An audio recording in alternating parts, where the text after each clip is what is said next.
Sekilas, gerai pencucian motor yang terletak di Jalan Panglima Polim, Kelurahan Segalamider, Tanjung Karangparat, Bandar Lampung ini sama dengan gerai pencucian motor pada umumnya.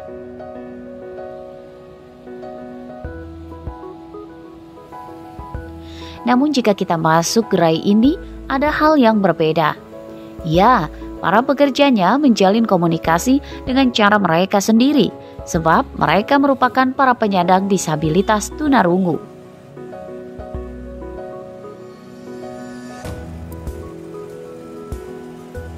Di gerai ini terdapat 12 pekerja dari penyandang disabilitas tunarungu di bawah naungan Organisasi Gerakan untuk Kesejahteraan Tunarungu Indonesia atau GERKATIN.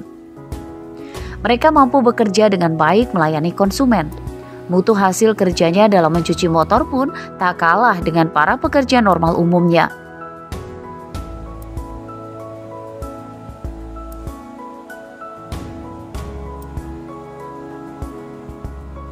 Berkomunikasi dengan caranya sendiri tidak menjadi kendala bagi mereka. Bahkan tempat ini bisa dibilang menjadi wadah berbagi ilmu dan pengalaman. Tak perlu takut memulai berkomunikasi bersama mereka, karena banyak cara bisa kita lakukan, misalnya dengan menuliskan pesan dan gerakan tubuh. Kalau menurut saya sih di sini lumayan puas, cuci motor di sini bersih. Untuk ininya juga tempatnya enak. Tapi ya gitulah kalau menurut saya. Saya selalu cuci motor di sini, selalu puas lah. Pernah ada masalah nggak sih? Enggak. Memang udah langganan di sini ya? Iya. Upaya pemberdayaan para penyandang disabilitas dari komunitas GERKATIN Lampung telah berjalan sejak 6 tahun lalu. Kini usahanya bahkan sudah mengalami peningkatan omset. Untuk tujuannya sih untuk membuat lapangan pekerjaan untuk mereka, untuk lebih ya menyambung hidup. Yang kedua, lebih memberdayakan lagi dari GERKATINnya. Udah itu aja. Selama ini ada kendala nggak mempekerjakan mereka ini? Nggak ada. Nggak ada ya? Orang pada support semua. Pada support. Hasil pekerjaannya bagaimana? Apa? Hasil kerjaannya bagaimana? Kalau untuk dari konsumennya sangat bagus. Dan sangat, ya suka sama mereka.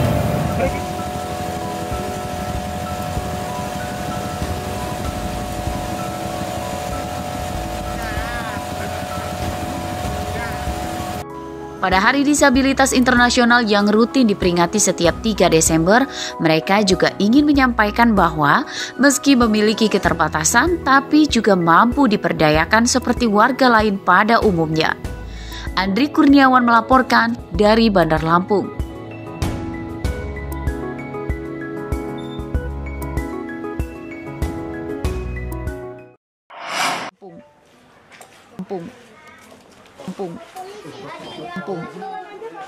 Sejumlah korban kecelakaan disambangi tim Direktorat Lalu Lintas Polda Lampung di rumahnya Minggu siang. Kedatangan tim sebagai upaya memberi semangat dan motivasi agar para korban bisa bersemangat kembali untuk pulih.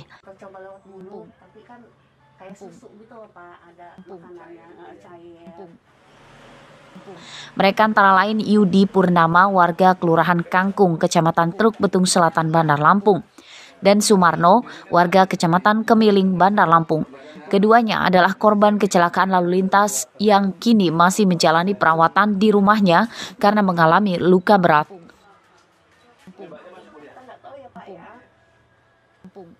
Yudi mengalami kelumpuhan permanen sejak 3 tahun lalu setelah mengalami patah tulang kaki dan luka di kepalanya setelah motornya ditabrak pengendara motor lain saat ia pulang kerja.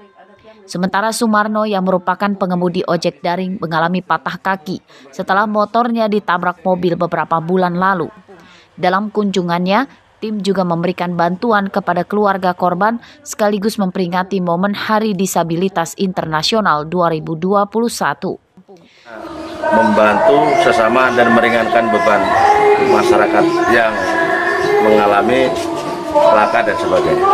Jadi hari ini yang kita kunjungi khusus untuk korban laka lantas, Pak? Betul sekali.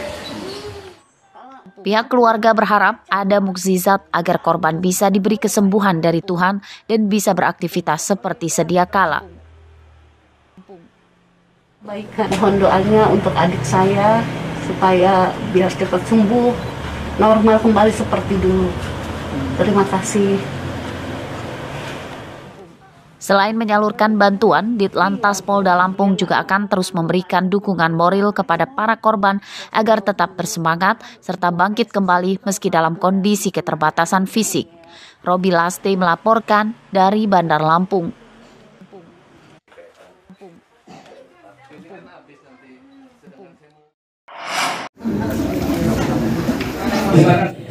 Komisi Pemilihan Umum atau KPU Lampung Barat menggelar sosialisasi terkait peran media massa dalam meningkatkan partisipasi pemilih dalam pemilihan umum atau pemilihan kepala daerah. Atau menyalurkan informasi. Sejumlah jurnalis dari berbagai platform baik cetak dan elektronik serta beberapa organisasi media menghadiri kegiatan yang diadakan di aula salah satu hotel di wilayah Liwa, Kecamatan Balik Bukit. Pihak KPU menyatakan media termasuk salah satu garda terdepan penyampaian informasi ke segenap wilayah. Informasi yang disampaikan media sudah pasti berupa fakta dan dilindungi undang-undang, serta berperan penting sebagai kontrol sosial. Media selaku bagian integral yang tidak terpisahkan memiliki peran yang sangat strategis untuk menyampaikan berbagai informasi program yang ada di lembaga penyelenggara ini untuk meningkatkan partisipasi pemilih demi mensukseskan tahapan pemilu yang insya Allah di tahun 2022 yang akan datang akan dimulai. Selain mempermudah KPU menyampaikan informasi kepada masyarakat, media juga diharapkan ke depannya bisa menangkal informasi-informasi hoaks yang biasanya banyak muncul menjelang pemilu atau pilkada. Rosandi melaporkan dari Lampung Barat. Dan yang lebih cepat istilah-istilahnya ya. Ratusan warga berdatangan ke lokasi digelarnya program Bupati Ngantor di Kampung atau Bunga Kampung di lapangan Kecamatan Seputih, Mataram, Lampung Tengah, Jumat pagi. Dibayar bisa terbit sekarang, kalau 2021 sudah lunas, terbitnya tahun depan. Warga sudah mengantri sejak pagi karena pada program ini dibuka beberapa pelayanan administrasi masyarakat.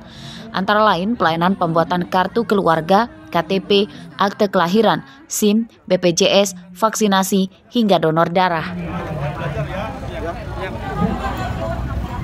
Program Bunga Kampung yang telah digelar sejak bulan Oktober 2021 lalu ini tercatat dalam Museum Rekor Dunia Indonesia atau MURI dengan kategori pemerintah kabupaten terbanyak memberikan pelayanan jemput bola kepada masyarakat. Ini merupakan sebuah terobosan yang sangat luar biasa, yang mana pelayanan jemput bola ini yang dilakukan oleh Kabupaten Lampung Tengah ini merupakan adalah pelayanan jemput bola yang terbanyak di Indonesia. Sejumlah 18 layanan yang diantaranya adalah pelayanan pendidikan, kesehatan, SIM, dan juga ada perizinan. Yang mana kabupaten lain ini belum pernah mencatatkan prestasi yang seperti dilakukan oleh Lampung Tengah. Hari ini penghargaan ini akan semakin menjadi motivasi seluruh jajaran Kabupaten Lampung Tengah sekaligus masyarakat Lampung Tengah agar bisa berinovasi, bisa memberikan yang terbaik untuk masyarakat kita dan Kota Lampung Tengah. Sepanjang masyarakat masih membutuhkan, tetap akan kita lakukan dengan masyarakat.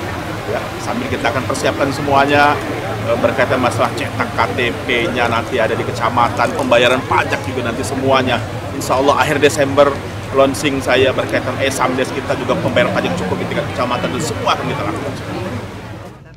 Program Bunga Kampung diluncurkan untuk memudahkan masyarakat dalam pengurusan administrasi.